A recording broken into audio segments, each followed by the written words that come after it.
미래세대 트레이닝 센터 대표고요.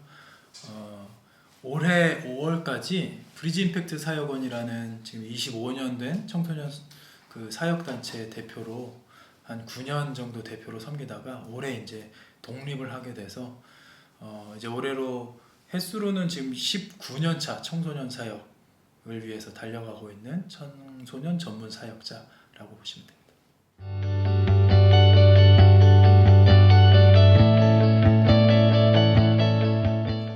일단 이 책이 이제 세 가지 키워드가 있어요.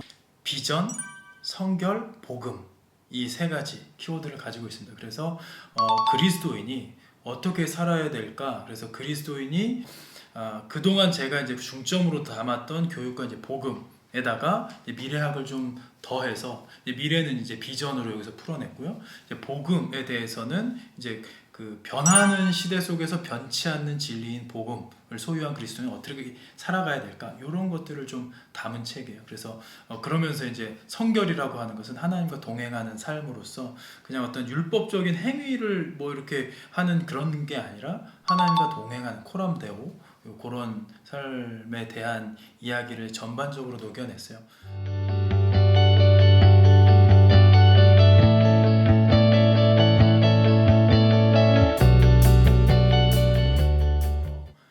두 가지가 중요해요. 이거를 변치 않는 것이 무엇인가를 이제 분별할 수 있는 능력, 그리고 변하는 것이 무엇인가를 이제 파악할 수 있는 능력, 이 두 가지가 필요한데, 변치 않는 건 뭐 역사나 철학 이런 것들 좀 돌아보면서 알 수 있는 게 있지만 그 중에 가장 핵심적인 것은 우리를 지으신 하나님이 만드신 세계, 하나님이 우리와 함께 하신다는 불변의 진리, 요것이 이제 우리가 먼저 미래를 바라볼 때 막연한 두려움, 뭐 다 바뀌면 우리 어떻게 살아? 뭐 이럴 수 있잖아요. 그러나 변치 않는 것이 무엇인가를 붙들고 있으면 이제 변하는 것이 무엇인가, 그래서 이제 뭐 진로 영역에 있어서 또 나의 관심 영역에 있어서 10년 후, 20년 후의 미래는 어떻게 다가올 것인가, 이게 이제 기술 사회에서 결국에는 이걸 끌어가는 원동력이 되는 것이 이제 우리 그리스도인들에게 있어서는 특히나 이제 인본주의잖아요. 포스트 모던 사회의 인본주의가 가장 이제 이거를 끌고 가고 이제 세상의 멱살 잡고 끌고 가는 세계관인데, 인본주의 사상이 기술의 혁신을 만났을 때 어떻게 나아갈 것인가를 먼저 분별하는 거죠. 그러고 나서 그럼 우리는 변치 않는 진리를 소유한 우리는 어떻게 대응하고 어떻게 살아가야 할 것인가, 우리가 좀 고민 화두를 좀 던진 거죠. 이게 이 짧은 책에 뭐 솔루션을 제공했다기보다 이제 화두를 던져주는 책. 예수 믿는 자들은 미래가 두려움이 아니라 기대되는 모습으로 맞이할 수 있겠구나라는 소망까지 좀 담아보려고 노력을 했습니다.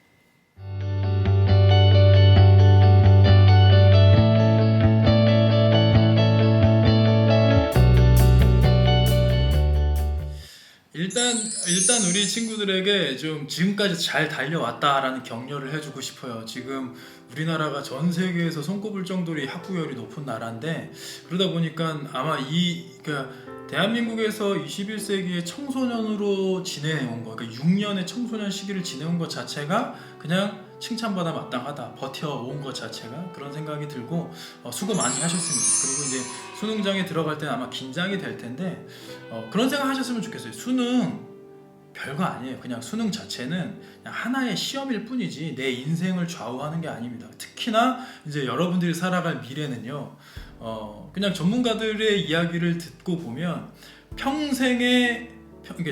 미래학자들의 이야기예요. 평생 여러분 나이 또래 이후의 세대들은요, 그러니까 지금 청소년 이후의 사람들은 평생 6번의 직업 이동을 하게 된대요. 직장이 아니라 직장을 옮겨가는 게 아니라 6번의 직업이 바뀐다는 거예요. 그러니까 수능으로 첫 번째 직업을 여러분들이 갖게 된다 하더라도 그 직업군에서 인간이 할 수 있는 역할이 점차 줄어들고 그게 인공지능이나 빅데이터로 대체되고 하다 보면 다음 직업으로 그 다음 직업으로 이렇게 해가지고 평균적으로 6번의 직업을 갖게 되는 시대를 여러분들이 살아가는 첫 세대가 될 거예요. 그러니까 수능 잘 봤다라고 해서 자만할 것도 아니고 수능 못 봤다고 해서 좌절할 시대도 아니다라는 겁니다. 그래서 이제 그런 이제 미래에 대한 통찰은 수능 끝난 다음에 이 책도 한번 읽어보시고, 내가 살아갈 미래가 어떻게 다가올지, 어쩌면 지금 여러분들이 살아갈 시대는 그 암기식으로 공부 열심히 해가지고 수능 만점 받은 사람들이 각광받는 시대는 아니라는 거예요. 왜냐면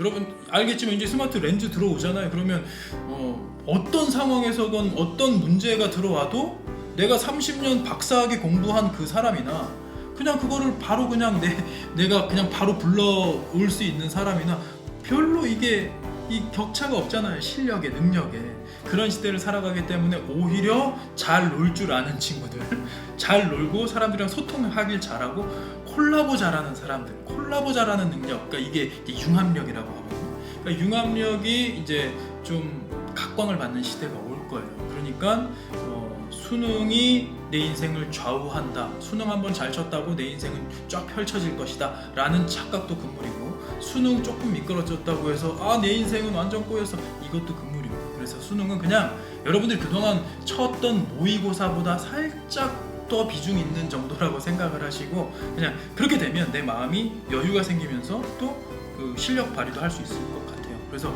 기도할 때 하나님 찍는 것도 다 맞게 해주세요 이런 기도하지 마시고, 그냥 지금까지 공부한 대로, 그러나 실수하지 않게 제가 정말 정신 집중해서 최선을 다한 만큼 좋은 결과 이렇게 이 정도 기도하면서 하나님께 맡기면서 달려갈 수 있으면 좋겠습니다. 그래서 수능 보는 친구들 힘내시고 좋은 결과를 위해서 기도하시되 그 결과에 의해서 일희일비 하실 필요 없이 이제부터 달려갈 여러분들의 인생을 좀 기대하는 마음으로 미래를 바라봤으면 좋겠습니다.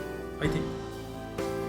네, 여러분, 우리 11월 11일 저녁 7시 빼빼로데이인데요. 그때 이제 연인이랑 함께하는 것도 좋지만 또 이렇게 주택청약에서 여러분들을 위한 자리를 만들었으니까 우리 좀 실시간으로 좀 함께할 수 있으면 좋겠고요. 현장에서도 또 자유롭게 이제 또 질의응답이 또 왔다 갔다 할 테니까 그 현장에서 여러분 반갑게 맞을 수 있으면 좋겠습니다. 그때 봐요.